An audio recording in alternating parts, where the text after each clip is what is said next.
Shalom, shalom.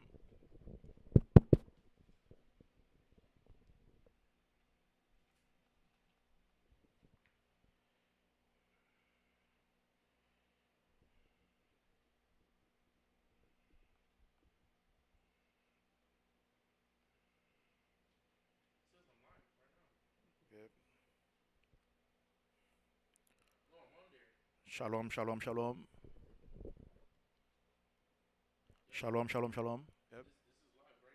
Yep. Yeah. It's working now.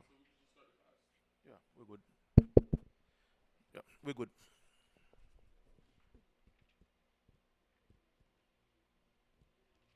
The book of Colossians, chapter 3 and verse 17. And whatsoever ye do in word or deed, do all in the name of the Adonai Hamashiach, giving thanks to the Most High and the Father by him. The book of Colossians, chapter 3 and verse 17.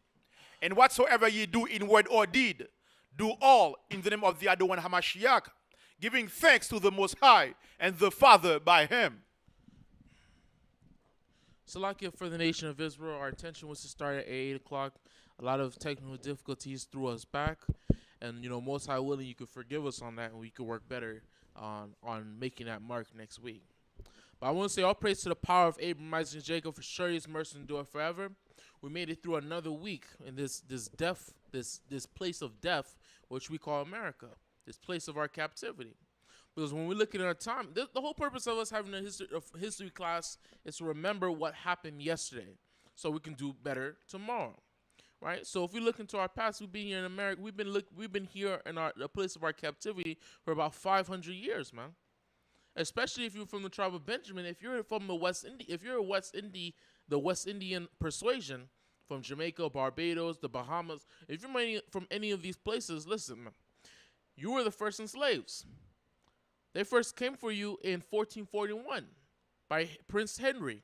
Prince Henry came for the people of Mali and Ghana and took them and brought them to the West Indies in the early 1400s. So dating from then all the way to now, we've been here for 500 years. 500 years we've been here in America. And still the Christian church never bring up what was God's plan and why we went to slavery. You know why? Because the minute they bring that up, guess what? They're going to have to answer some questions. Okay, God's plan was that we went to slavery, but why are we still being killed and murdered, and why are we still living in poverty here in America? And every time we bring it up, we're told to shut our mouths. That's the question they're going to have to answer. And you know what? They won't answer it because they do not have the answers. They don't. But when we go into this Bible gives us answers. So now let's get Deuteronomy. Give me the book of Isaiah. Isaiah chapter 46. Let's get the book of Isaiah. What verse? Isaiah chapter 46, verse 9. The book of Isaiah, chapter 46 and verse 9. Uh-huh. Remember the former things of old. What it say? Remember the former things of old. So the Lord tells us, remember the former things of old. What's the former things of old? The days when we got brought here as slaves. The days when we were on the plantation, they force-fed us Christianity. When we're still being taught that same Christianity today. That plantation gospel. That slave master seminar. Right? Read it again. The book of Isaiah, chapter 46 and verse 9. Uh-huh. Remember the former things of old. One more time. Remember the former things of old. Remember the former things of old. And we forgot the former things of old. A lot of us been here so long, we forgot the reason why, as Israelites, we forgot the reason why we got brought here. Yeah, we forgot the reason why we got brought here. We got brought here because of our disobedience on the Most High, because we broke his laws. Right? Give me the book of Baruch. Give me the book of Baruch, chapter 3. The book of Baruch, chapter 3 and verse 8. Mm-hmm. Behold, we are yet this day in our captivity. One more time. Behold, we are yet this day in our captivity. And this day, we're still in our captivity. We're still being oppressed. Just because some jolly old white man came out of nowhere and he said, "I'm gonna write down something called the Emancipation Proclamation." Boom! Now you're freed. We're not freed. All he did was transfer physical and literal bondage and enslavement to federal enslavement. Now we're owned by the state. Now we're owned by the country, rather than slavery being private ownership. We no longer belong to individual old white man, some McDonald from the South, but now we're owned by the American United States. Right? Keep going. The book of Isaiah, the book of Baruch, chapter 3 and verse 8. Behold, we are yet this day in our captivity, where thou hast scattered us for a reproach and a curse, and to be subject to payment. To be subject to what? And to be subject to payment. I remember talking to a sister out in the streets. I remember teaching a word. I remember talking to a sister out in the streets, and I was talking to her. I remember prior to talking to her, I was talking to this other brother. This brother, man, he thought he knew everything. He thought he knew about everything about our history. He knew about some tribes. He knew that a lot of African Americans came from the Mendi tribe. He knew a lot of stuff. It was messed up, and then it got fixed. It was messed up for like 15 minutes. 10 4. It wasn't working for 15 minutes. But as I was saying, that brother thought he knew a lot of stuff. But when we brought down the history to him, then he understood there was a lot of things he didn't understand. But some brothers you have to break down, you have to go into history, maybe prophecy. You have to touch a lot of things to get some brothers. And then this sister came up, and she was like, wait, read that verse one more time. Read that verse one more time, Captain. The book of Baruch, chapter 3 and verse 8. Behold, we are yet this day in our captivity, where thou hast scattered us for a reproach and a curse, and to be subject to payment. Read that part one more time. And to be subject to payment. All it took was that, and this sister understood she was an Israelite. That's it. That word right there. Read that one more time. And to be subject to payment. And we're subject to payments every single day we're here in America. And to be subject to payment. And we understand that. We know that for sure. 100%. And to be subject to payment. How do we know this? We know this because what? We lend out, we get a mortgage to get a house. And but to be guess subject, what?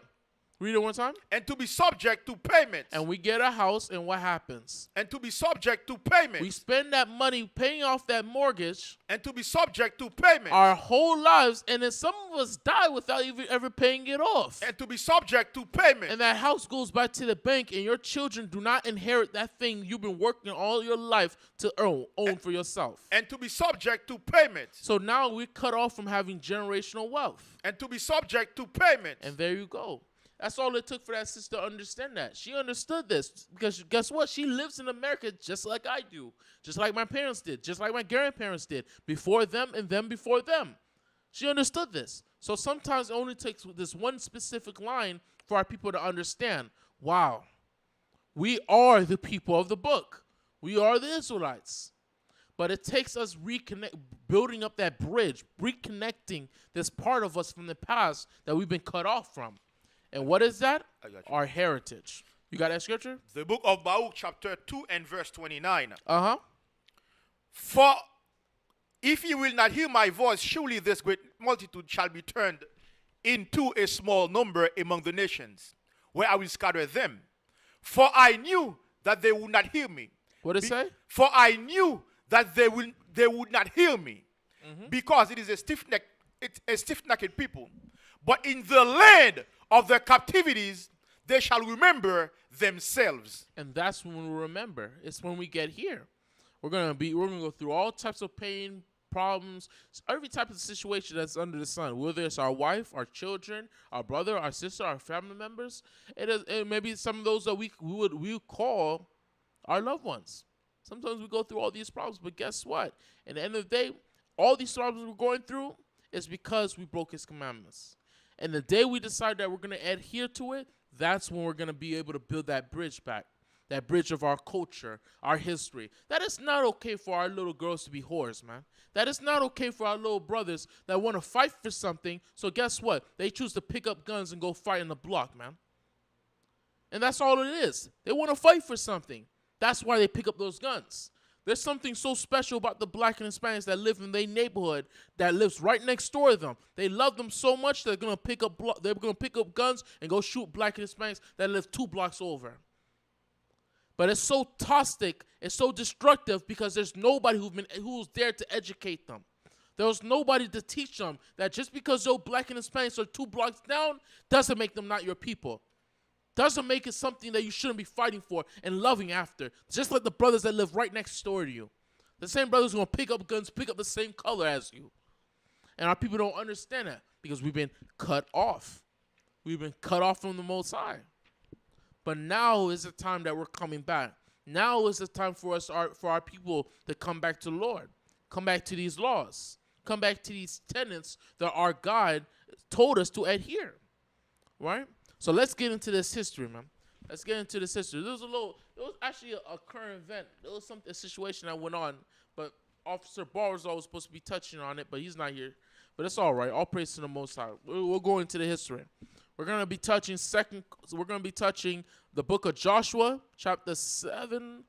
Yeah, chapter 7, verse 1. The book of Joshua, chapter 7 and verse 1. Mm-hmm. But the children of Israel committed a trespass in the accursed thing. For Achan, the son of Carmi, the son of Zabdi, the son of Zerah, of the tribe of Judah, took of the accursed thing. What did he do? Took of the accursed thing. And the anger of the Most High was kindled against the children of Israel. Right. So where are we leaving off? We're in the 7th chapter of the book of Joshua, which is a Puerto Rican man. We're being led by a Puerto Rican man named Joshua, after our beloved administrator, our beloved leader, and our dictator Moses has passed away. So now we're already been led across the river Jordan, and we're going against the people of Jericho. And what occurred is we're going against the people of Jericho and Ai. No, just the people of Ai. Salakia. We took over Jericho the chapter prior. Go ahead, read verse 1 again. Verse 1. The book of Joshua, chapter 7 and verse 1. Uh-huh. But the children of Israel committed a trespass in the accursed thing. For Achan, the son of Carmi, the son of Zabdi, and the son of Zerah, of the tribe of Judah, took of the accursed thing, and the anger of the Most High was kindled against the children of Israel. Right. Keep going. Verse 2. And Joshua sent men from Jericho to Ai, which is beside Bethaven, on the east of Bethel, and spake unto them, saying, Go up and view the country. And the men went up and viewed Ai. And they returned to Joshua and said unto him, Let not all the people go up, but let 2,000 or 3,000 men go up and smite Ai. So they're underestimating underestimating, or they're being very how can you say confident?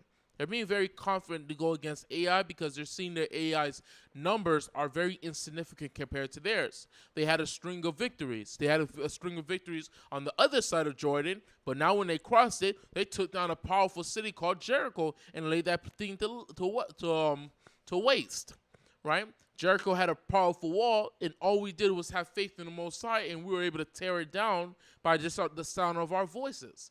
That's how terrifying the God of black and Hispanics are. That we're able to tear down a wall just by our voices and having faith in the Most High. Right? Keep going. Ai, and make not all the people to labor thither, for they are but few. What are they? For they are but few. So basically, they're being confident. They're being bold. Right? Keep going. Verse 4. So there went up thither of the people about 3,000 men, and they fled before the men of Ai.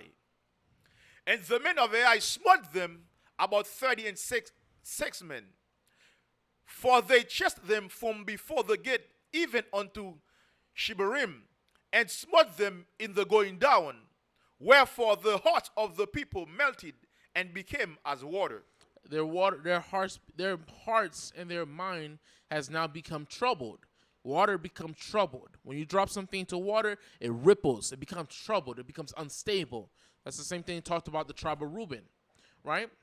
So the hearts of the people became unstable, and no longer confident because now they've been defeated by an insignificant amount of people compared to their troops, compared to those who weren't they sent out to go to war, right?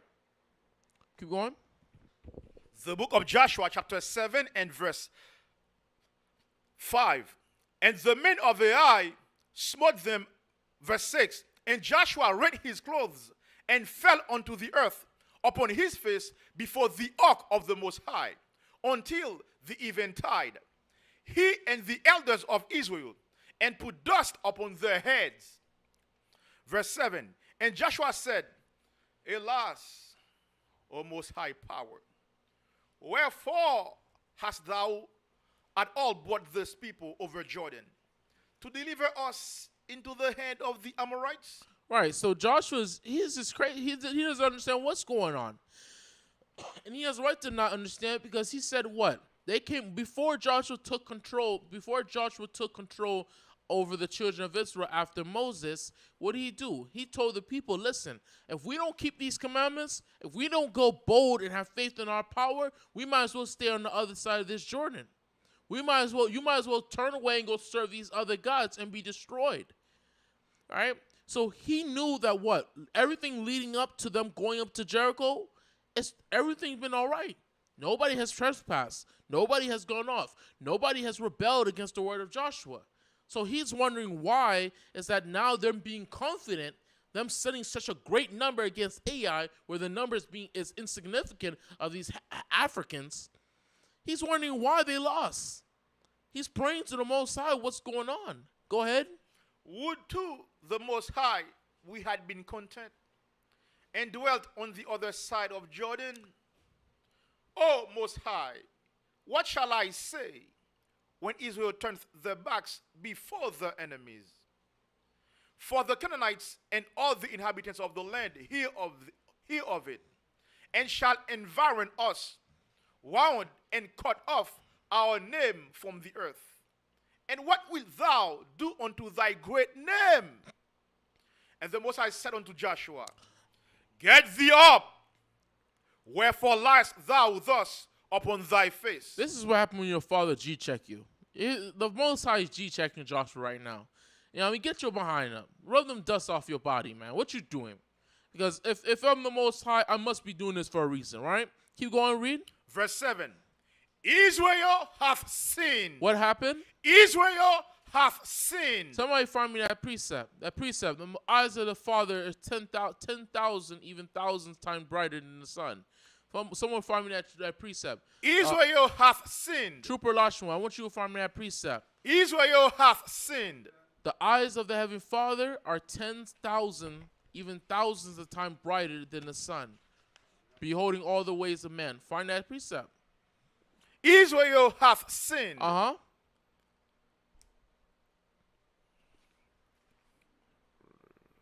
Israel hath sinned, and they have also transgressed my covenant which I commanded them. For they have taken of a cursed thing, and have also stolen and dissembled also, and they have put it among their own stuff. Right, so the Most High is doing this for a reason, right? Give me Sirach. Elder Banyoyan. Give me Sirach chapter 23, verse 19. You can stay where you are, Yachanaan. Go ahead, you keep reading out. And the children of Israel could not stand before their enemies, but turned their backs before their enemies. So fear consumed them, and they were losing that battle because why? They transgressed. They sinned. It was a Judite. It was African American. It was African American. Yeah. Don't look at me now, Judah. It was an African American somewhere. He sinned against the children of Israel, against the Most High. Right? Keep going. Oh, actually, hold that. Go ahead. Trooper Bunyan. This is Sirach 19. Sirach 23, verse 19.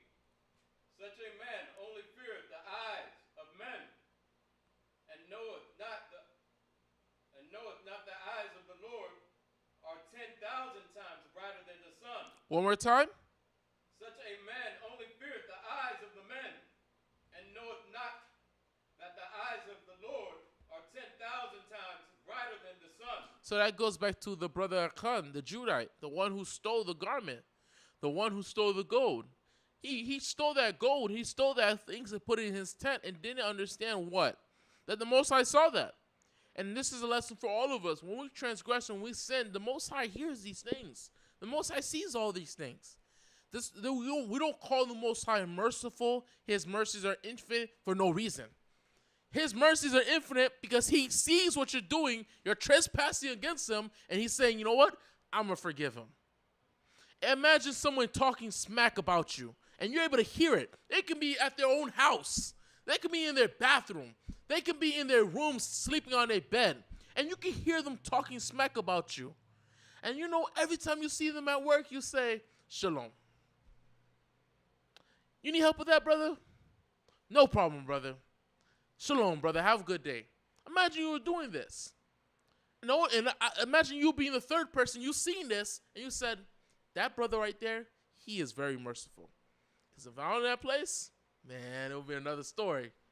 But all praise to the Most High. All praise to the Most High. He has mercy. Right? Go ahead.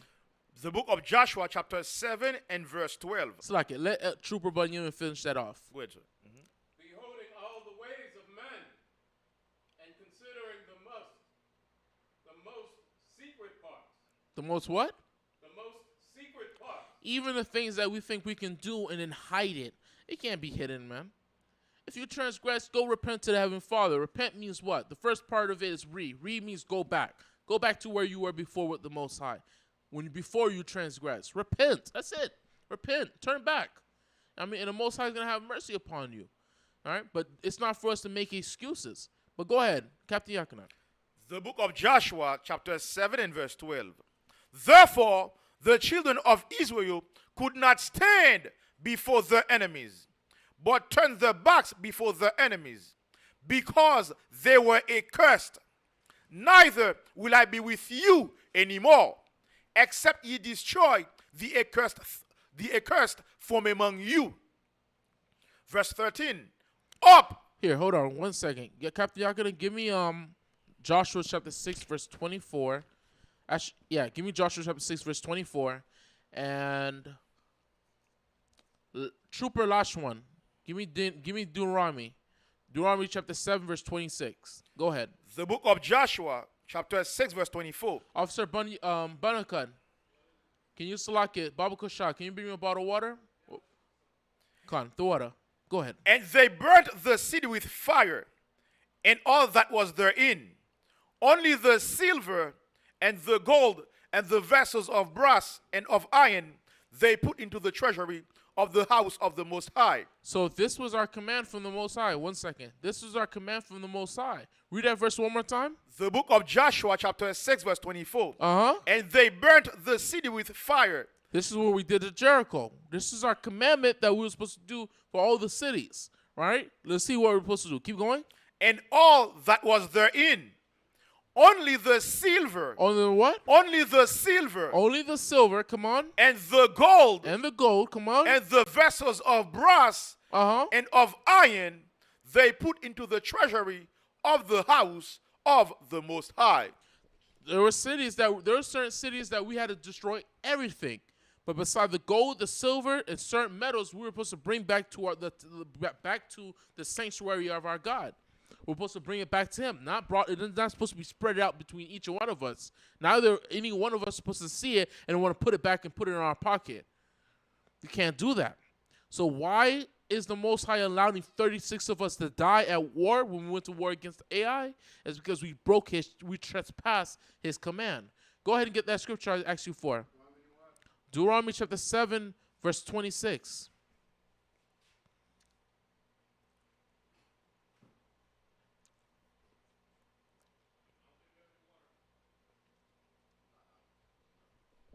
This is the book of Deuteronomy, chapter 7, verse 26.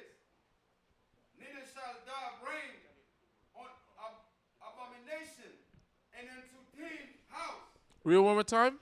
This is the book of Deuteronomy, chapter 7, verse 26. Neither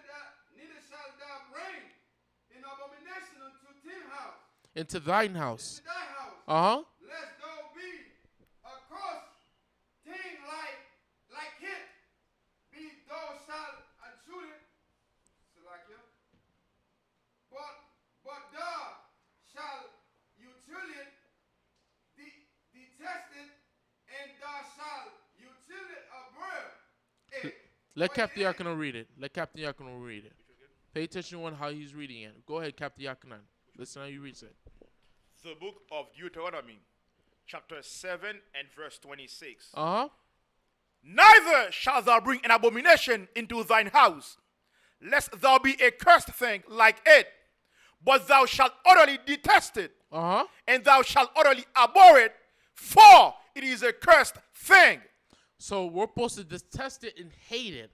The cursed things can be idols. The cursed thing can be whatever the Most High says it is. And at this moment, when we're coming into the land of Canaan, the cursed things are anything beside gold, silver, or metals that need to be brought back to our sanctuary.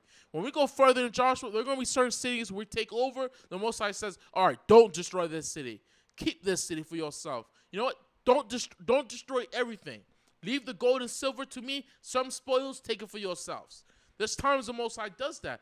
But when he says no, it's just no. That's it. It's just like your father at home. Your father tells you you're not going to the court today. Guess what? It don't matter how many times you spin that ball in your finger. You ain't going to court. That's it. You're staying home. Right? Let's go back. The book of Joshua, chapter 6 and verse 13. Up, sanctify the people and say, sanctify yourselves against tomorrow. For thus saith the most high power of Israel, there is an accursed thing in the midst of thee.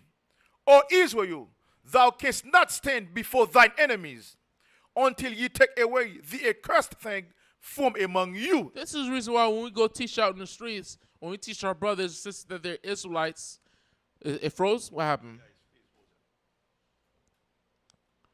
This is the reason why when we go out in the streets and we teach our brothers and sisters that they're Israelites, what happens? We always end up telling them, yo, that cross you got around your neck, that thing right there, you got to throw that away. That has to go into the garbage. I hope you understand that. I pray you understand that. Because as you learn you're an Israelite, that picture of Caesar, I don't care how much you grew up seeing that image, that's a cursed thing. That's going to hinder you from growing in the spirit. That's going to hinder you from remembering these precepts, understanding the breakdown, getting the wisdom. It's going to disconnect you from the Most High God. And the longer you take to get rid of that thing out of your life, it's going to show the Most High you're not worthy for this life, man. You're not worthy for it. Because this life is only for a few. Many are called, but what? Few are chosen. So we have to do everything we have to do in this truth to show the Most High we're worthy of this, right? And how much is it to throw away a stupid little crucifix, where they were killing and crucifying Negroes forever? It wasn't that long ago. I think it was about 200 years ago, or it was about 200 years ago, or 145 years ago. It was back in, I think, in 19. It was 19. I think 1914. In 1914, they crucified a Haitian. They crucified a Haitian in Haiti. What they did was they nailed him to his house. They nailed him. They put his arms out like this. They nailed him. They nailed both his arms and they nailed his feet together on his house. Right? So they still crucify people today. And what's the modern day version of crucifixion? The lynching. Going to jail. Right? Read. Where do we leave off?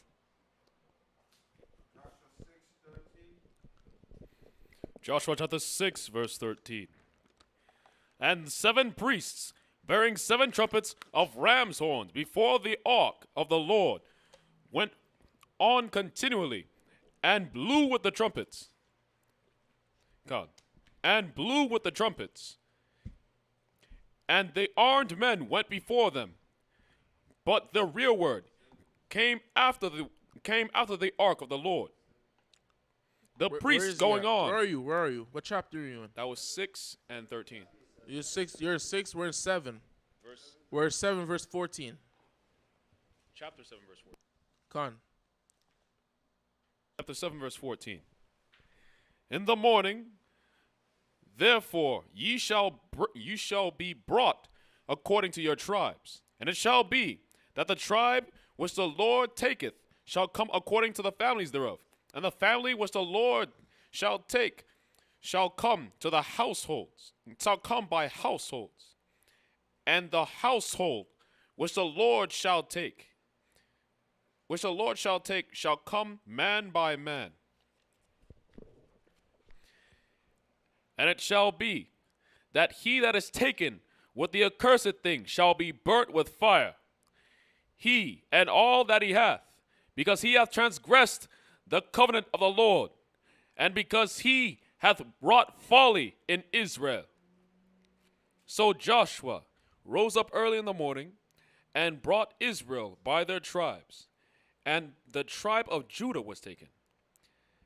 And he brought the family of Judah, and he took of the family of the Zaharites, and he brought the family of the Zarhites, man by man, and Zabdi was taken. And he brought his household, man by man, and Achan, the son of Carmi, the son of Zabdi, the son of Zerah, the tribe of Judah was taken. And Joshua said unto Achan, What verse you at? 19, 19? Read verse 6. verse I said verse 6, Lawya. I meant verse 16. That's what I meant to say. 16. Mm-hmm. So Joshua rose up early in the morning, and brought Israel by their tribes. And the tribe of Judah was taken. So from all 12 tribes are being brought together. Oh, Lord. Oh, Lord. Tribe of Judah was taken.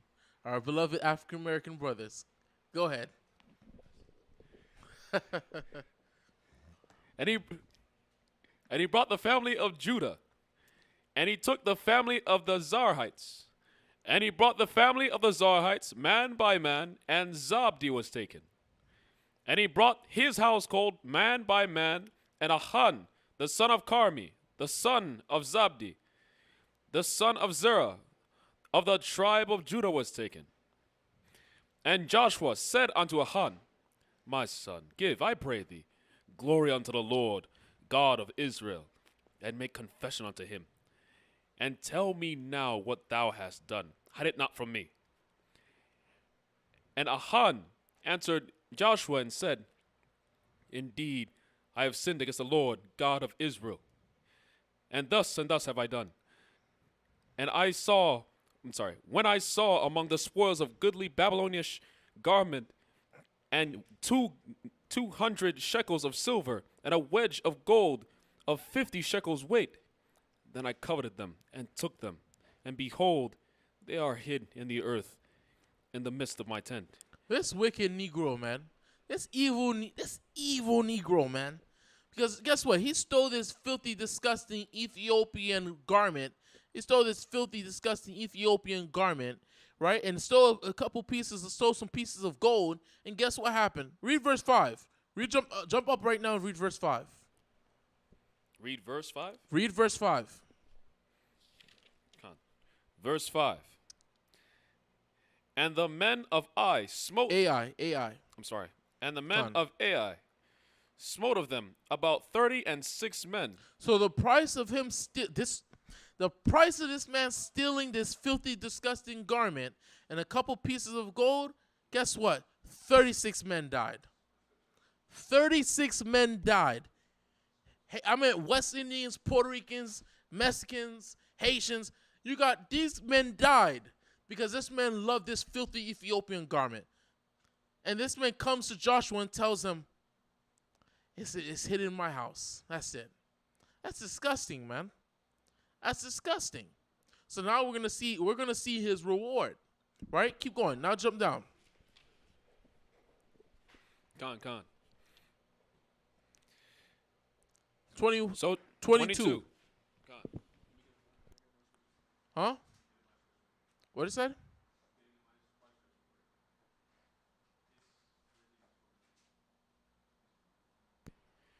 Gone. 22. So Joshua sent messengers, and they ran unto his tent, and behold, it was hid in his tent, and the silver under it. So now what just happened? The previous verse, you got verse 19. Joshua already knows. The Lord said, I'm gonna divide them down to the family, all the way to the man. The minute Joshua saw that man, he already knew who it was. It's this guy. Put him to death. But no, Joshua made him confess, just like police officers do today. He made him confess, and then he waited until what? He got evidence. Because the children of Israel, sometimes us as black and Hispanics, we're just not that smart. The Most High can be telling us something, and we won't listen. So sometimes we need to physically see something for us to believe. Well, there's the evidence. He confessed. So now, lay hands on him. Now we can just do it. Now we understand, Joshua, you got us. And that shows us a perspective about this Puerto Rican man named Joshua. He understood people. He understood this. He understood people. He was already head of the army. He was already head of the people. Everyone was at his order. If he wanted to, the minute he saw a Kun, he could have put him to death. But he understood what? The children of Israel. He understood what happened with Moses when Moses told them, listen, my brother Aaron, the Lord chose him to be high priest. They rebelled against Moses twice. So what did Joshua learn from that?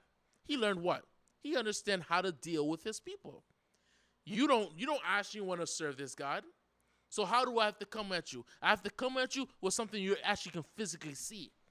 I have to show you something you can physically see, and then you're going to believe. That's why Christ told us what? Blessed are those who've seen, but what? Much more blessed are those who have not seen. Right? Keep going. Go on. 23. And they took them out of the midst of the tent, and brought them unto Joshua, and unto all the children of Israel, and laid them out before the Lord. And Joshua and all Israel with him took Achan, the son of Zerah, and the silver, and the garment, and the wedge of gold, and his sons, and his daughters, and his oxen, and his donkeys, and his sheep, and his tent, and all that he had, and brought them unto the valley of Achor. And Joshua said, why hast thou troubled us? Read it one more time and read it loud and strong. Why hast thou troubled us? One more time. Why hast thou troubled us? One more time. Why hast thou troubled us? He said, why did you trouble us? Just you, little old you. And because of your action, 36 people died. Why are you troubling us? Right, read. The Lord shall trouble thee this day. One more time. The Lord shall trouble thee this day. And the Most High is going to trouble you. You mess with us, now the Most High is going to mess you up. He's going to jack you up. Read on. And all Israel stoned him. Camp voice. And all Israel stoned him with stones, and burned them with fire, after they stoned them with stones. So the Most High said he's going to burn. The Most High said stone this Negro, and then burn this Negro. Let's see why the Most High said burn this Negro. Let's see why the Most High said kill this Negro, man. Give me 1 Samuel. Quick on the sword. Anybody can get it for me. 1 Samuel chapter 15, verse 23. Let's see why. 1 Samuel chapter 15. Not you. Slakia, not you. I meant the other brothers. 1 Samuel chapter 15, verse 23. 1 Samuel chapter 15, verse 23.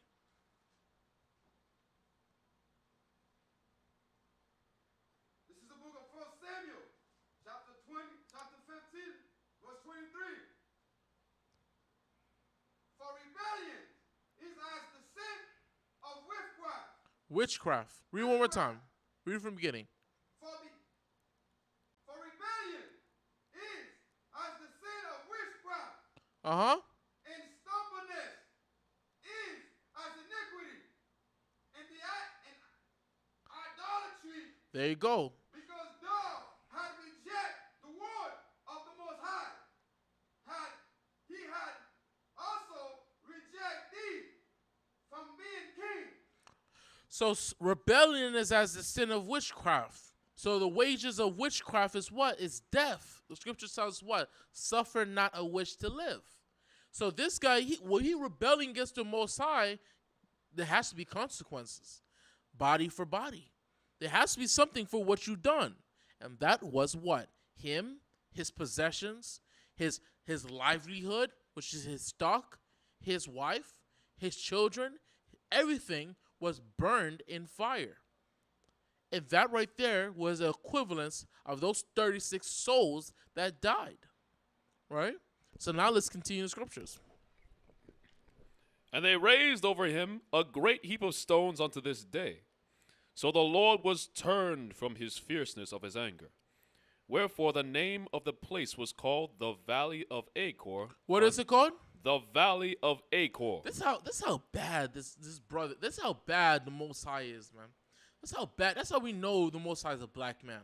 Because when you read verse 5, when you read verse 25, it says what? Joshua said, "Why hast thou troubled us?"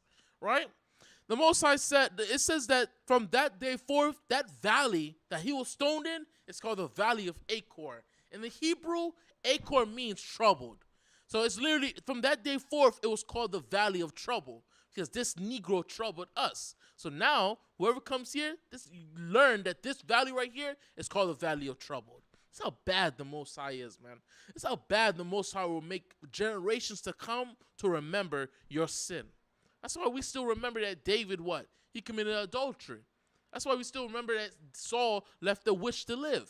We remember these things because sometimes the Most High would not blot out a man's sin. Right? Let's keep going. Verse chapter 8. Chapter 8. And the Lord said unto Joshua, Fear not, neither be thou dismayed. Take all the people of war with thee, and arise, go up to Ai. See, I have given into thine hand the king of Ai, and his people, and his city, and his land. And thou shalt do to Ai and her king, as thou didst unto Jericho and her king. Only the spoil thereof, and the cattle thereof, shall ye take for a prey unto yourselves. Lay thee an ambush for the city behind it. And so Joshua arose, and all the people of war, to go up against Ai. And Joshua chose out 30,000 mighty men of valor, and sent them away by night. And he commanded them, saying, Behold, ye shall lie in wait against the city, even behind the city. Go not very far from the city, but be ye all ready. And I, and all the people that are with me, will approach unto the city. And it shall come to pass, when they come out against us, as at the first, that we will flee before them. For they will come out after us, till we have drawn them from the cities. For they will say, They flee before us, as at the first. Therefore we will flee before them. So what's going on in this whole situation? Now we're going up against Ai again for a second time. We lost the first time. We handled that situation. That wicked Negro, he's done, right? He's in the grave. So now we're going against Ai for the second time. And now, because we're right, we have in the right position with the Most High, Joshua's coming at them more strategically, right? No, we're not gonna go over off confidence. We're not gonna just give them a little short number of 3,000 bombs. Just take care. No, we're gonna go with our forces, and we're gonna make sure we take this city, right? Read it. Keep going. Then ye shall rise up from the ambush, and seize upon the city. For the Lord your God will deliver it into your hand. And it shall be, when ye have taken the city, that ye shall set the city on fire. On what? On fire. So how is Joshua setting up this whole strategy? So the city is basically right here, right? It's right here in front of them. Joshua's coming over here with his forces. You have these other brothers who are going throughout the night to travel on the other side of the city, right? They're going to stake out and wait. Joshua's going to come close to it with his forces to the city. Then they're going to see them, and then Joshua's going to play and run away with his forces to lure them out. Because the first time they went up against them, they lost, they ran away. So now the people of Ai is going to be like, okay, this is our time to finish them. I mean, look at them. They're scared. There's some scaredy Negroes. We're going to chase them. We're going to defeat them and destroy them. Right? So Joshua's going to lead the men of war away from the city. And when they get farther away, Joshua's going to signal the people, and they're going to come into the city and destroy the city. So now they're cut. They're defeated. They're cut off from their source. Right? So now keep going. Powerful Puerto Rican. Powerful. According to the commandment of the Lord shall ye do. See, I have commanded you. Joshua therefore sent them forth, and they went to lie in ambush, and abode in Bethel and Ai, on the west side of Ai. But Joshua lodged at that night among the people. And Joshua rose up early in the morning, and numbered the people, and went up. And he and the elders of Israel before the people of Ai. All the people, even the people of war that were with him, went up and drew nigh, and came before the city, and pitched on the north side of Ai. Now there was a valley between them and Ai. And he took about 5,000 men, and set them to lie in ambush between Bethel and Ai, on the west side of the city.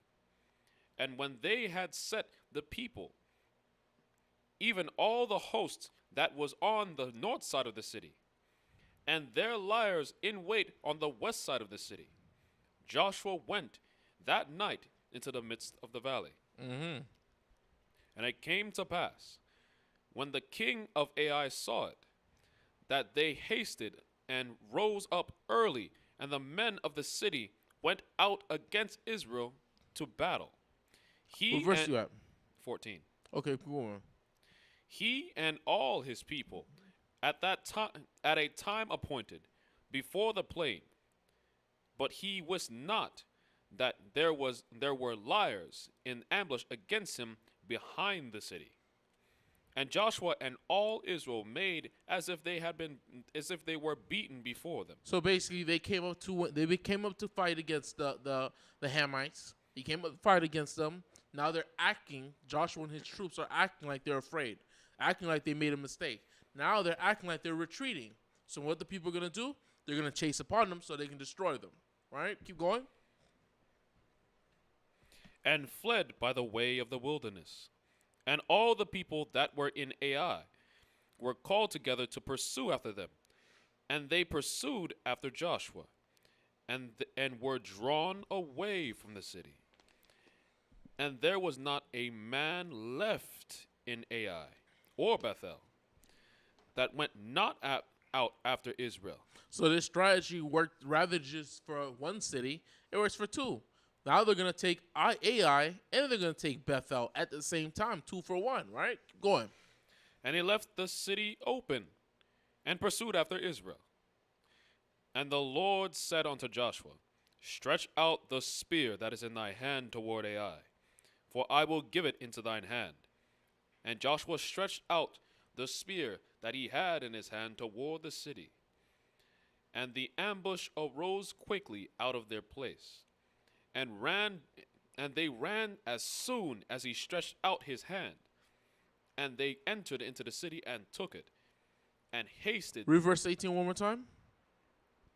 And the Lord said unto Joshua, Stretch out the spear that is in thy hand toward Ai. At that very moment when Joshua is following the plan of running away, retreating, he had the Most High had him pick up your staff, pick up your spear, and lift it up. At that same moment, the Most High has his troops at the other side of the city watching Joshua retreat and watching him. And then the Most High had it at the same time he's watching him. He lifted up his spear. He saw that. That's how he knew it was time for us to go conquer the city. That's how powerful the Most High is. How he set everything up at the perfect moment. Right? Keep going. And the Lord said unto Joshua, Stretch out the spear that is in thy hand toward Ai, for I will give it into thine hand. And Joshua stretched out the spear that he had in his hand toward the city. And the ambush arose quickly out of their place. And they ran as soon as he had stretched out his hand, and they entered into the city and took it, and hasted and set the city on fire. And when the men of Ai looked behind them, they saw, and behold, the smoke of the city ascended up into heaven. And they had no power to flee this way or that way, and the people that fled to the wilderness turned back upon the pursuers. And when Joshua and all Israel saw that the ambush had taken the city, and that the smoke of the city ascended, then they turned again and slew the men of Ai. And the other issued out of the city against them. So they were in the midst of Israel, some on this side, and some on that side. And they smote them, so that they let none of them remain or escape.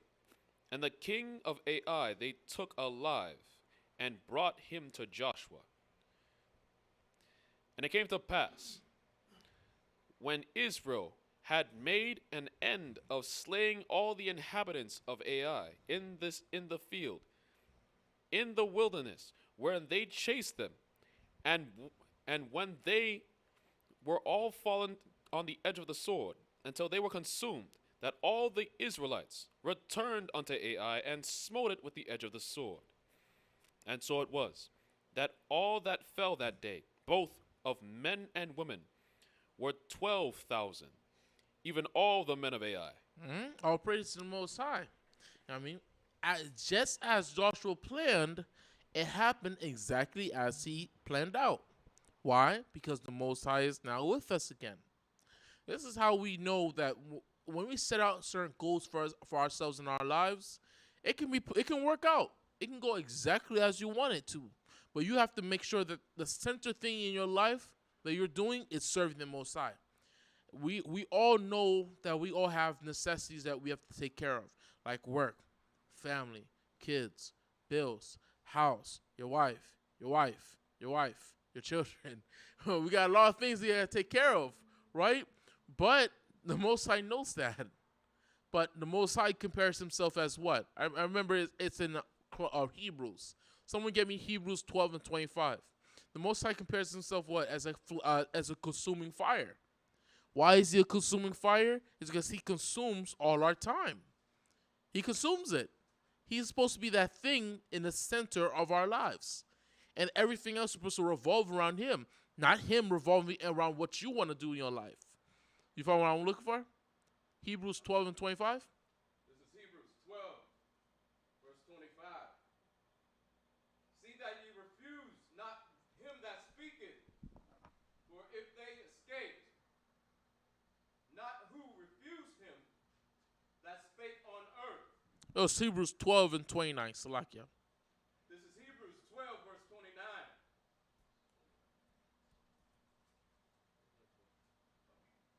For our God is a consuming fire. One more time.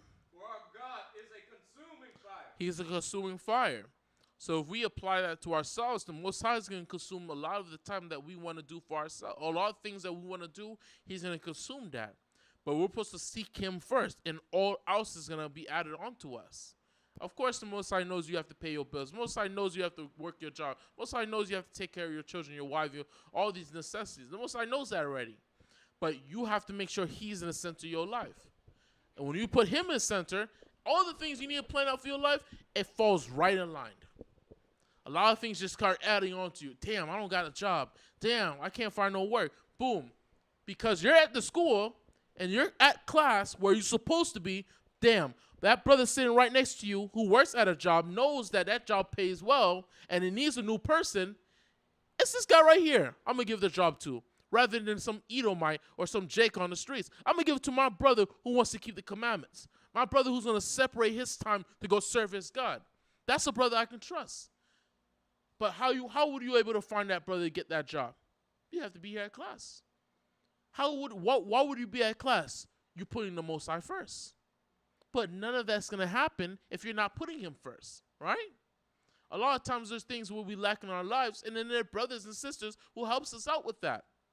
But how would we have put ourselves around those brothers and sisters? Them brothers and sisters are trying to keep the commandments. Them brothers and sisters are trying to put the Most High first. If you ain't doing that, you can't get around these sisters and brothers. Khan? Con? You can never be around these brothers and sisters here at L.O.Z. if you ain't putting the Most High first, man. Right? Read that verse one more time. Powerful verse. Powerful. This is Hebrews, verse 12, verse 29. For our God is a consuming fire. Our God is a consuming fire, man. That's what we always have to remember. Always put it in the forefront of our minds. Hey, there's a lot of things I got to take care of, but my God is a consuming fire. He's a ravishing fire, man. Right? Let's get it. The water. Let's keep going. Where do you leave off, Officer Bonacut? 24. Mm-hmm. Actually, 26. For Joshua drew not his hand back, wherewith he stretched out the spear, until he had utterly destroyed all the inhabitants of Ai. Only the cattle and the spoil of the city of Israel took for a prey unto themselves. What did they do? All the cattle and spoil. What happened? Took for a prey unto themselves. Ah, so this is a city. Ai is a city that the Most High allowed us to take spoil from. But the other city, not Ai. What was that city? Jericho. Jericho was the place that we were supposed to destroy. Jericho was the place we were supposed to destroy, and that's the place that Achan stole the Babylonian garment from. That place that was supposed to be destroyed, all the things in there beside gold, silver, and metals, all that was supposed to go back to the Most High. Ai was a city that we could take cattle and spoil from. But it becomes an abomination if the Most High says what? It's an abomination. It don't matter what you think about it. It don't matter if that cattle or that cow looks good and you want to take it home and get some steak from it. Don't matter. Ain't going to work if the Most High calls it an abomination. Con? Let's keep reading. God. Only the cattle and the spoil of the city of Israel took for a prey unto themselves, according to the word of the Lord which he commanded Joshua. And Joshua burnt Ai, and made it an heap forever. Ah, so it's a heap. Just like the brother Khan. There was a heap of stones that was upon him after they stoned him. So this place was basically like rubble. It was left behind as rubble. No longer a standing city. Go ahead. Even a desolation unto this day. And the king of Ai, he hanged upon a tree until eventide. They hanged him. Keep going. And as soon as the sun was down, Joshua commanded that they should take his carcass down from the tree and cast it at the entering of the gate of the city, and raise thereon a great heap of stones that remaineth unto this day. Then Joshua built an altar unto the Lord, God of Israel, in Mount Elba, as Moses the servant of the Lord commanded the children of Israel, as it is written in the book of the law of Moses, an altar of whole stones, over which no man hath lifted up any iron. And they offered thereon burnt offerings unto the Lord, and sacrificed peace offerings. And he wrote there upon the stones a copy of the law of Moses, which he wrote in the presence of the children of Israel. And all Israel, and their elders, and officers, and their judges, stood on this side of the ark, and on that side, before the priests, the Levites, which bear the ark of the covenant of the Lord, as well as the stranger, as he that was born among them. Half of them over against Mount Gerizim, and half of them over against Mount Ebal, as Moses the servant of the Lord had commanded before, that they should bless the children of Israel. And afterward he read all the words of the law, the blessings and the curses, according to all that is written in the book of the law. There was not a word of all that Moses commanded, which Joshua read not before the congregation of Israel, with the women and the little ones, and the strangers that were conversant with among them. And it came to pass, all the kings that were on this side Jordan, and in the hills and in the valleys, and in all the coasts of the great sea over against Lebanon, the Hittite, and the Amorite, and the Hittite, and the Amorite, the Canaanite, the Perizzite, the Hivite, and the Jebusite heard thereof, that they gathered themselves together to fight with Joshua and with Israel with one accord. What verse you at? Chapter 9, verse 1. Read that one more time. Powerful. Let's read that. And it came to pass, when all the kings which were on this side Jordan, in the hills and in the valleys, and in all the coast of the great sea against Lebanon, the Hittite, and the Amorite, the Canaanite, the Perizzite, the Hivite, and the Jebusite heard thereof, that they gathered themselves together to fight with Joshua and with Israel with one accord. So now we have to say all praise to the Most High, how glorious He is, that all of these people have to get together to fight literal Israel. But who's with us? What other people is unifying with us? Well, we're going over there with the Edomites. We have to make an allyship with the Ethiopians. We have to go call the Egyptians. We need your help. No, all we need is the Most High. That's it. We've been doing it so far. Sometimes we rebelled, but guess what? We came back, we kept the commandments, and we had success. But all of them have to unify to come against us. Right? Keep going. And when all the inhabitants of Gibeon heard what Joshua had done unto Jericho and to Ai, they did work willingly, and went and made as if they had been ambassadors, and took old sacks upon their donkeys, and wine bottles, old and rent and bound up. So what does willingly means? It basically means crafty, guile, subtle, deceitful, right? They came over us with deceit. Why? Because you see what they're doing. It says what? They made as if they had ambassadors and took old cloths, dirty old clothes. Why are they getting dirty old clothes and put on their bodies? Why are they taking old wine bottles that are broken, empty, bread, tear it up? Why are they doing this? Let's see why they're doing this. Keep going. Bummy. That's the word to use today, bummy. And Go ahead. old shoes, and clouded upon their feet, and old garments upon them, and all the bread of their provision was dry and moldy. And they went to Joshua unto the camp at Gilgal, and said unto him, and to all the men of Israel, We be come from a far country. Now therefore make ye a league with us. And the men of Israel said unto the Hivites, Peradventure ye dwell among us, and how shall we make a league with you? And they said unto Joshua, We are thy servants. And Joshua said unto them, Who are ye? And from whence come ye? And they said unto them, From a very far country thy servants are come, because of the name of the Lord thy God. For we have heard of the fame of him, and all that he did in Egypt, and all that he did to the 2 kings of the Amorites that were being beyond Jordan, to Sihon, king of Heshbon, and to Og, king of Bashan, which was at Ashtaroth. Okay, very interesting. But you know what this is? This is very suspicious. You have to think about what Josh was thinking. This is very suspicious. We don't even know who you are, but you know all about us. That's where you have to start getting worried about.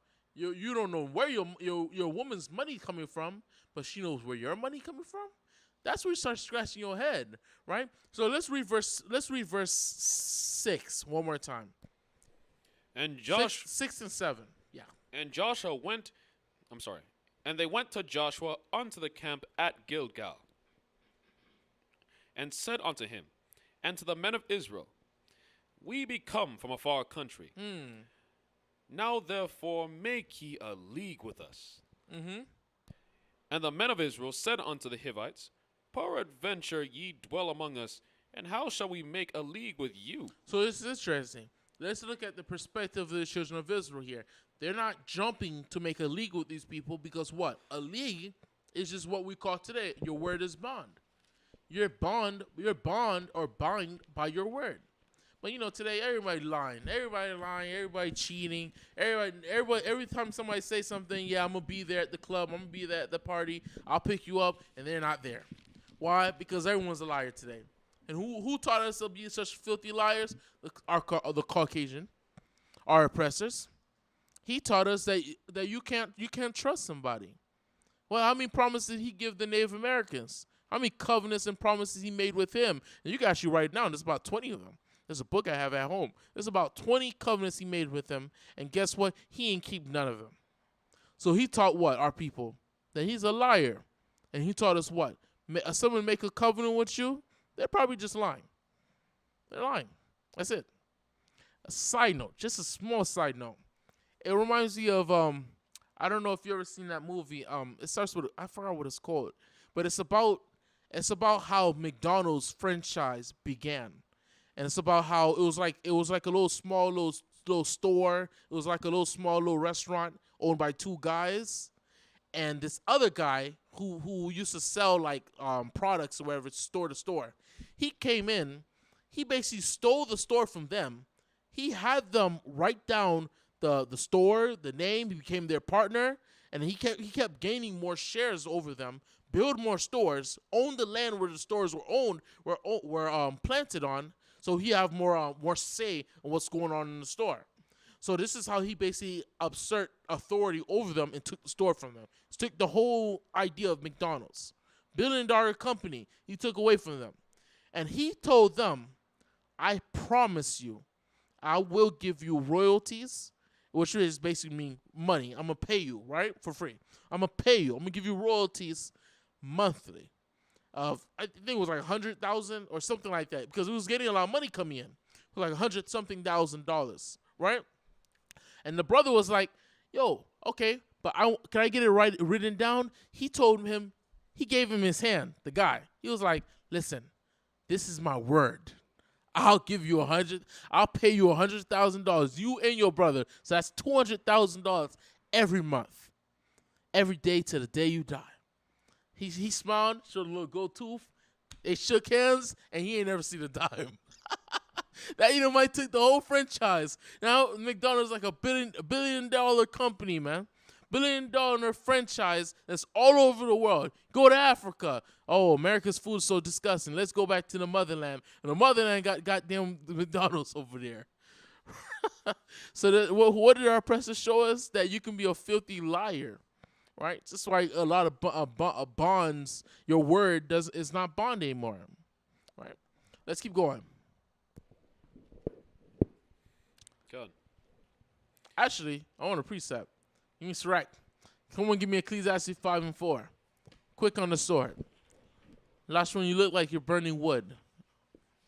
I want Ecclesiastes 5 and 4. Whoever wants it can get it. Uh-huh. Say not, I have sinned. And what harm hath happened unto me? Ecclesiastes 5 and 4.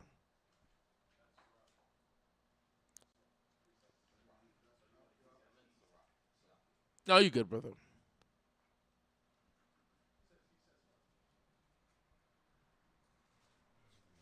Ecclesiastes chapter 5, verse 4.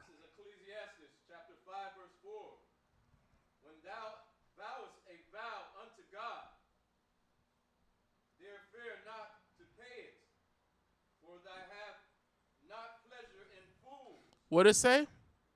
When thou vowest a vow unto God, uh-huh, defer not to pay it. Yeah, defer not to pay it. Read on. For he hath no pleasure in food. One more time. For he hath no pleasure in food. The Most High takes no. If you read another translation, it literally says the Most High has no satisfaction of somebody who's stupid. He has no satisfaction of someone who's stupid. You have to be stupid if you're gonna promise something and you don't pay it. If you're gonna make a promise to the Most High that you're gonna lose 100 pounds, Negro, you better hop on that treadmill, because it's gonna be a problem. That's why you're not supposed to just be willingly just jumping around saying whatever you're gonna say. Because even when you go to Matthew 12 and 36, 37, what it says, that every idle word that comes out of the mouth of men is gonna be brought to judgment. right? So these men, they're questioning them because why? They're not jumping into a league with them. Why? Because why? Who got me? Who got me? Huh? No. I want a better answer. Nope. You just can't talk. But I said something. I said a key phrase. Because your word, one more time, is bond. If we make a if we make a league with them, we're bond with them. That's it. We're stuck. We can't break that contract because why? Because we're making the name of the Most High filthy. We're showing that we're filthy liars, right? So let's see. We're gonna keep going, but go ahead. For if ye have no pleasure in fools, pay that which thou hast vowed. Better it is that thou shouldest not vow, when thou shouldest vow and not pay. Exactly. That's exactly the point. Now, Buttercut, Officer Buttercut, give me Deuteronomy chapter 7, verse 2. Deuteronomy chapter 7, verse 2. Now we're gonna see according to the law Deuteronomy. that it was not permitted for us to make a league with these people. Absolutely not. I was going to say We're absolutely not supposed to make a league with these people, and doing so is a breaking the law. It's a sin. It's transgression. Read. Con. I was getting the same thing in Exodus 23 and 32. Con. Deuteronomy chapter 7, verse 2. Uh-huh. And when the Lord thy God shall deliver them before thee, and thou shalt smite them, and utterly destroy them, thou shalt make no covenant with them. What it say? Thou shalt make no covenant with them, We ain't supposed to make no covenant with them. Read on. nor shew mercy unto them. Uh-huh. Neither shalt thou make marriages with them. Thy daughter thou shalt not give unto his son, nor his daughter shalt thou give unto thy son. Right. The point was at verse 1. Read verse 1. When the Lord thy God shall bring thee into the land, whither thou goest to possess it, Which is going on right now during the time of Joshua. We went into the land. We're crossing Jordan. We're literally doing the things that the Most High is speaking of. Read on. and hast cast out many nations before thee, the Hittites, and the Girgashites, and the Amorites, and the Canaanites, and the Perizzites, and the Hivites, and the what? Jebusites, And the what? and the Canaanites, and the Perizzites, and the Hivites. The what? The Hivites. One more time. The Hivi. The Hivites. Con, you got it right. The Hivites. And that's what's going on right now. These Hivites are in disguise, talking about they come from some far country. These guys are liars. They're liars because why? They don't want to be destroyed. They heard about what happened in Jericho. They heard about, you saw all the information they knew about us? They knew about what's going on in their whole story from the time we came from Egypt. They're scared to death. So now they're coming to us what? Lying. Right? And they're trying to deceive us. Read. Oh, you got to be careful with these tricky Africans, man. 7 nations greater and mightier than thou. They'll sell you a fake dashiki. Read on. Keep going. And when the Lord thy God shall deliver them before thee, thou shalt smite them and utterly destroy them. Thou shalt make no covenant with them. That's Nope. it. Let's go back to Joshua. So we're supposed to make no covenant, no league with these people, man.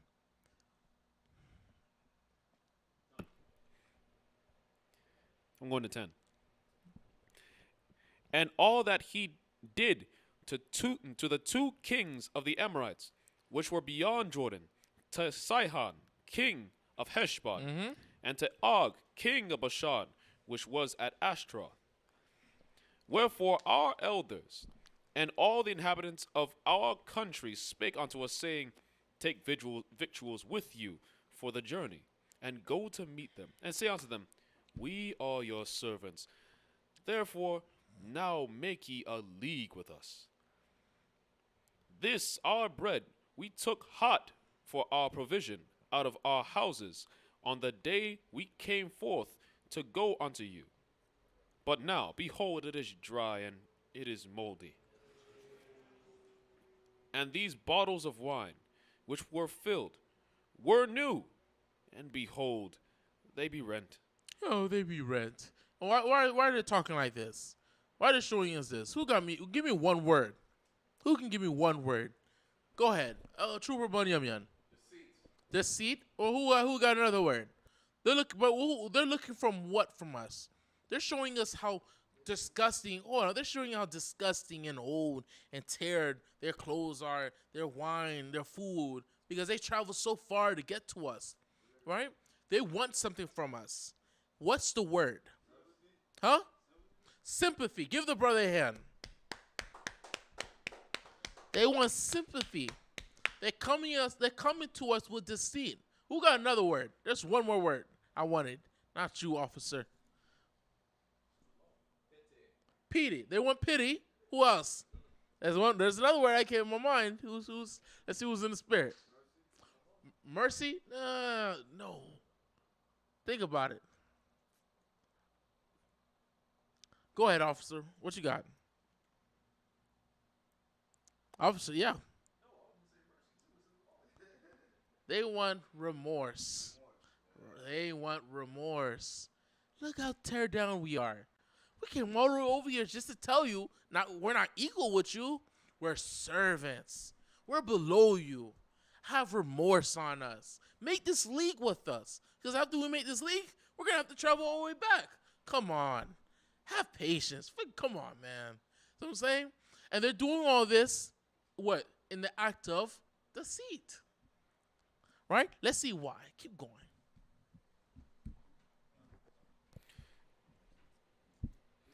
But these bottles of wine, which were filled, were new. And behold, they be rent. And these are garments and A little are louder. A shoes. little louder. Gone.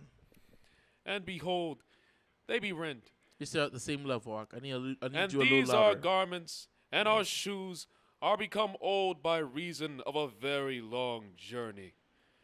And the men took their victuals and asked not counsel at What the it say? mouth.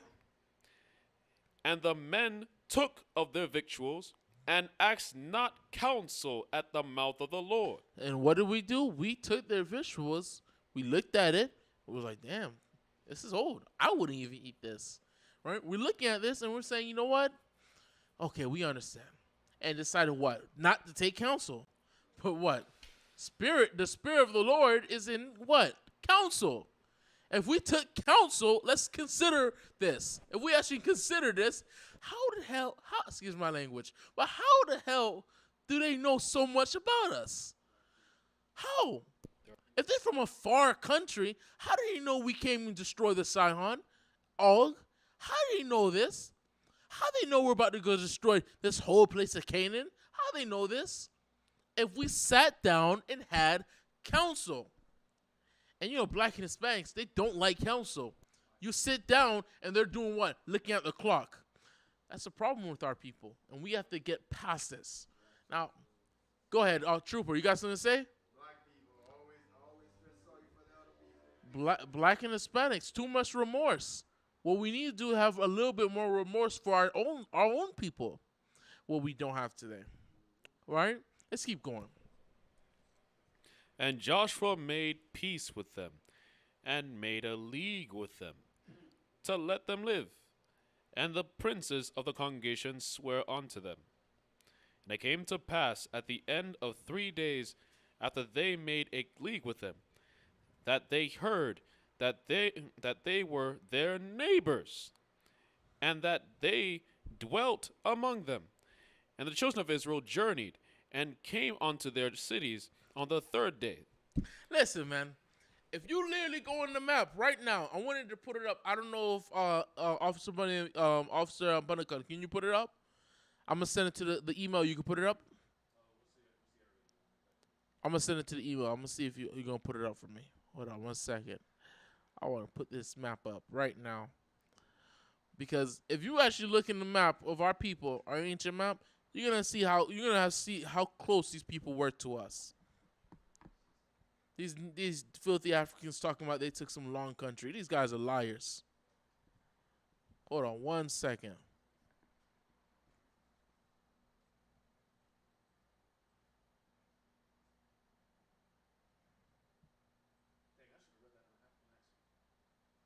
This guy.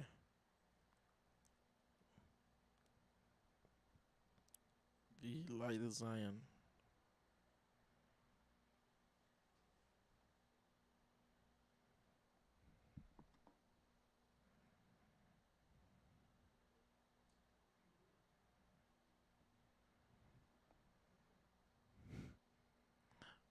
You got it? It's on the email. Yeah, all praise the Most High. You're gonna see this.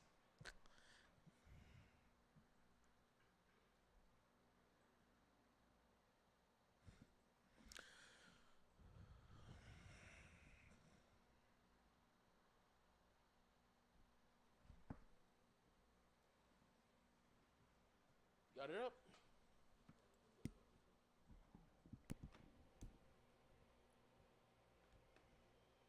There we are. There you go. Got it up. Now, My bad, my bad. Hold on. what happened to it? Oh, okay. You got it? Go ahead. All right, so let's look at this. Zoom in real quick.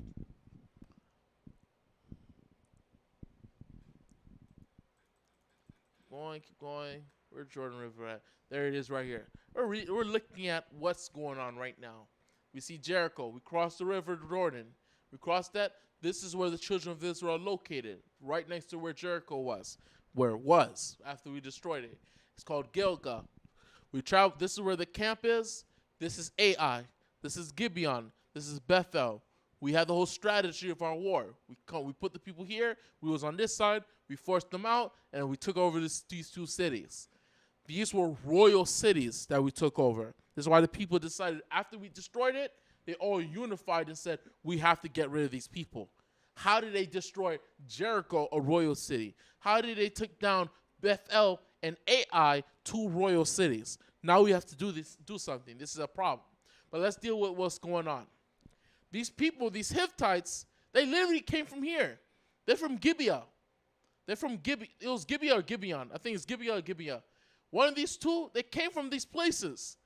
So they talking about they came from some long journey. Them guys are liars. They're filthy liars, man. How do they know so much information about us? It's because the information was going on with our whole journey from Egypt all the way up to the other side of Jordan. This is all being spoken about to the people. Remember Rahab? Went over there to Jericho to take over that place. Rahab says, what? We heard your great fame. We heard about all the places that you destroyed on the other side of Jordan. The people have no courage to go against you. So they've been talking about us. So how do they know about it? It's because the same way Jericho knows about it. Information spreads, especially like a wildfire when you're destroying their people, right?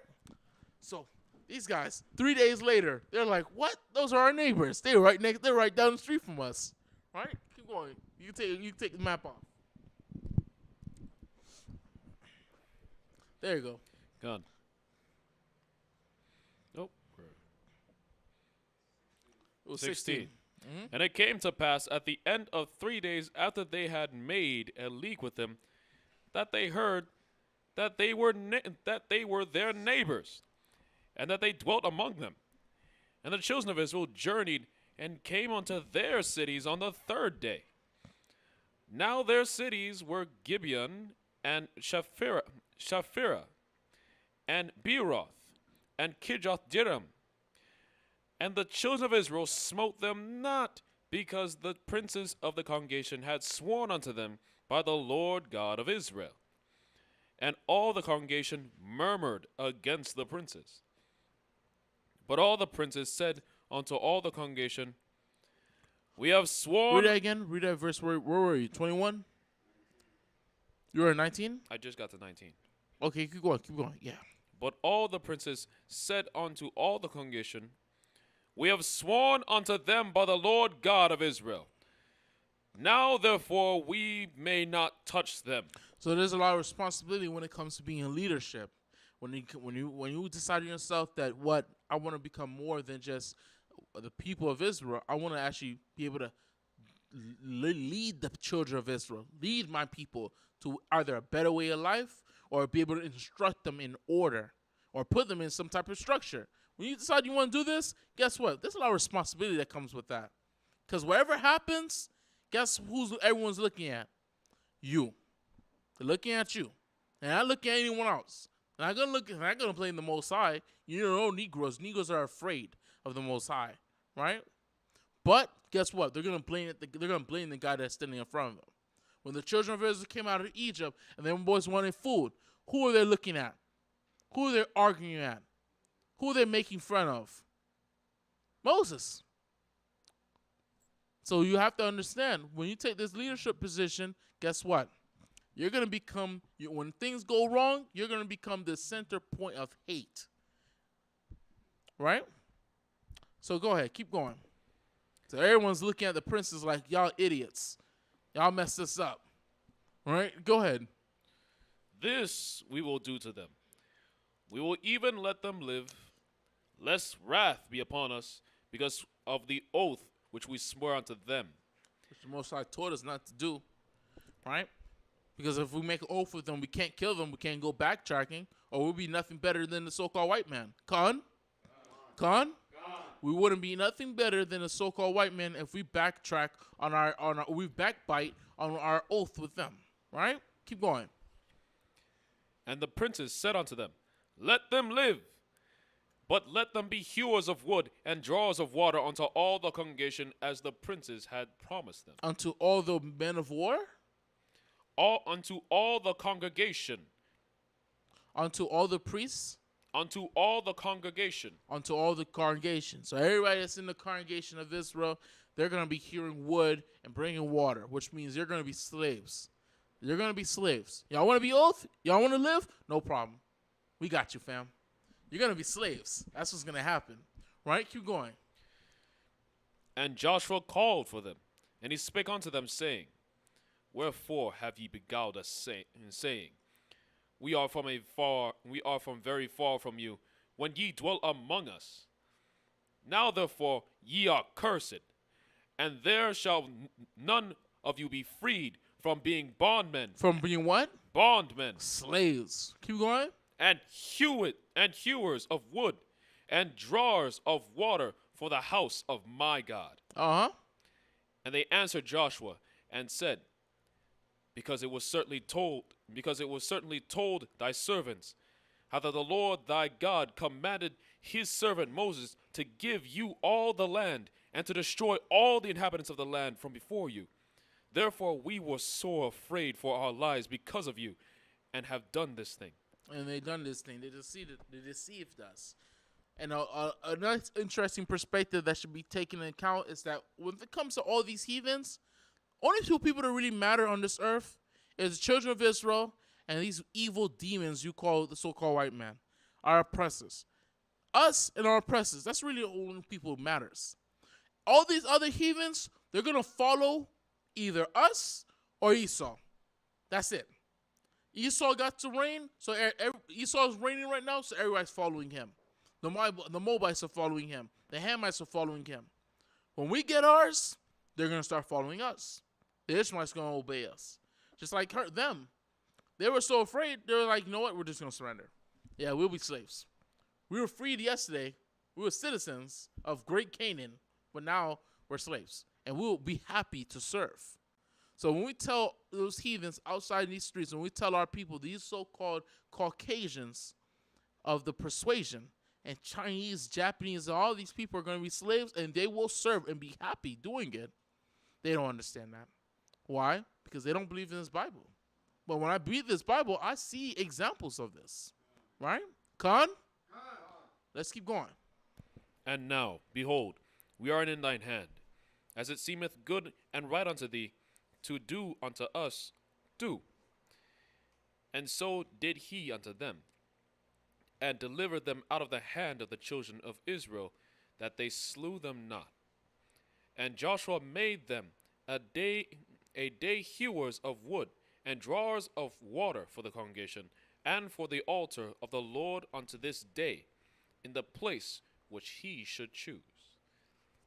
Now it came to pass, when Adonizedek, king of Jerusalem, had heard now Joshua had taken Ai, and had utterly destroyed it, as he had done to Jericho and her king.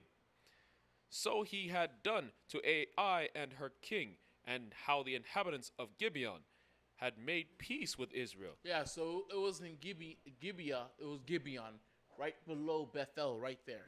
All right, keep going. Were among them, that they feared greatly because Gibeon was a great city, and one of the royal cities. It was one of what? As one of the royal cities, and because it was greater than Ai, and all the men thereof were mighty. So now they were scared and terrified because these are royal cities and they're being taken over. So now they have to do something. But one key point I want to focus on, which was in verse 1, is that it said Adonai Zedek, king of Jerusalem. A lot of these places that's on the map, a lot of these cities like Lachish, Ashdod, Ekron, Gezer, Gibeon, Bethel, a lot of these names were there prior because the Canaanites spoke Hebrew. They spoke the same language as us. So that's why a lot of these places, cities, and stuff like that, we just kept them. We didn't remove the name of that city. Just like Jericho, we removed the name of that place. Shechem was there before us. When it comes to Bethel, Jacob was the one who named it. The Canaanites never changed it. It was called Bethel by Jacob. That's where he had the vision with the ladder with the angels, right? And he said, "This is surely the house of God," right? So I want to say, by Shem, Amasiak Yahushai, Thawada, Thamyad, Aman. Let's give a hand to the Most High for a powerful class, man. Going to the history of our people. Because it's very important we go into this history because it makes no sense that the Jewish white man can say that he knows more about David than we do. When we're supposed to be Israelites. We're supposed to be God's chosen people. We're supposed to be the people of this book. But yet the Jewish man can pick up this book and tell you more about it than you? That's ridiculous. That's crazy. That's why we go into this history and we dedicate a day about this. Khan? Because we're Israelites. Khan? All praise to the Most High. So let's stand and face the east. And let's go hit these streets, man. Go teach our people that they're Israelites.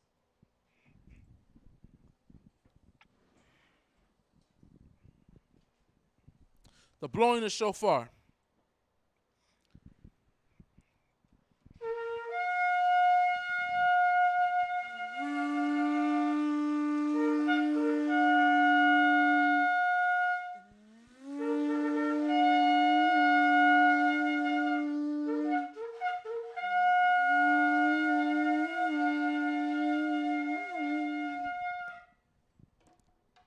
Hallelujah.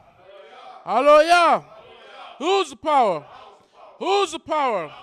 By Shem. By Shem. It's going to be Psalms 133. And last from Korash, repeat the Hebrew. Shayar, Hama'alwaf, Ladawad, Hana, Ma, Tawab, Wama, Nayam, Shabaf, Akim, Gum, Yaqad, Kashaman, Hatawab, Al, Haraash, Yarad, Al, Hazakwan, Zakwan, Aharan, Shayarad, Al, Paya, Maliawafyawa, Kato, Karamwan, Shayarad, Al, Hawaraya, Taziawan, Kaya, Shum, Tazawa, Yahweh, Af, Haraka, Kayam, Ain, Hayawam, Bahashem, Amasiak, Yahushai, the water, from Yad, Aman. Read in English. Behold, how good and how pleasant it is for brethren to dwell together in unity. It is like the precious ointment upon the head, that ran down upon the beard, even Aaron's beard, that went down to the skirts of his garments, as the dew of Hermon, and as the dew that ascended upon the mountains of Zion. For there the Lord commanded the blessing, even life forevermore. Ba'ashem, Hamashek El Shai Thawaratham Yad, Aman. Aman. Hallelujah. Hallelujah. Hallelujah. Let's give a hand to the Most High.